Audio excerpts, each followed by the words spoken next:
Audio Jungle.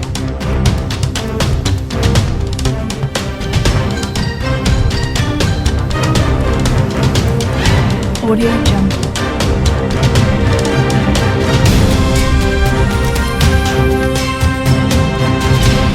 Audio Jungle. I have lots of condensation around my windows and black mold has started to appear. What steps do I need to take?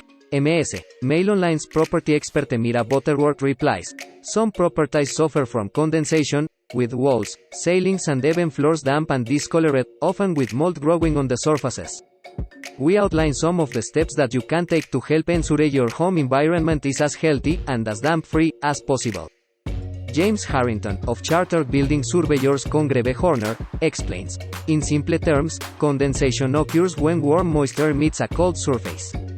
The risk of this happening depends on how moist the air is and how cold the surfaces of your rooms are. It is mostly an issue in winter when buildings become cold and windows are openless with moisture unable to escape.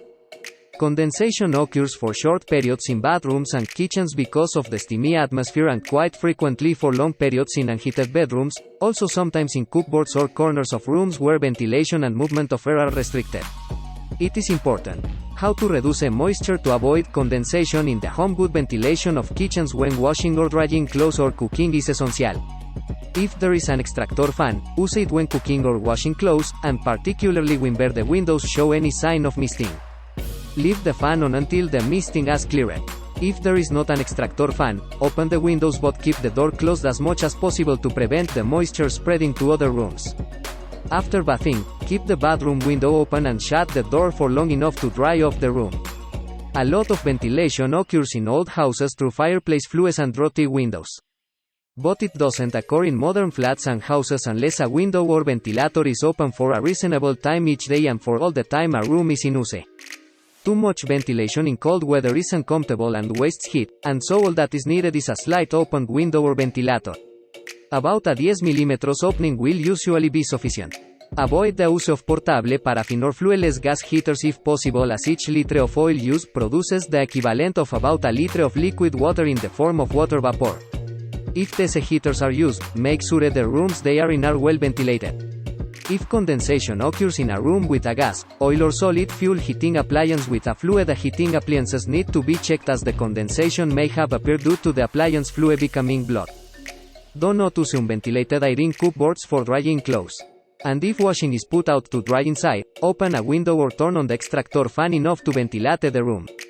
Do not leave the door open as this will allow moisture to spread to other rooms. Try to make sure all rooms are at least partially heated to ensure that surfaces are reasonably warm. Houses and flats left unoccupied and unheated during the day get cold, and so whenever possible, it is best to keep the heating on, even if at a low level.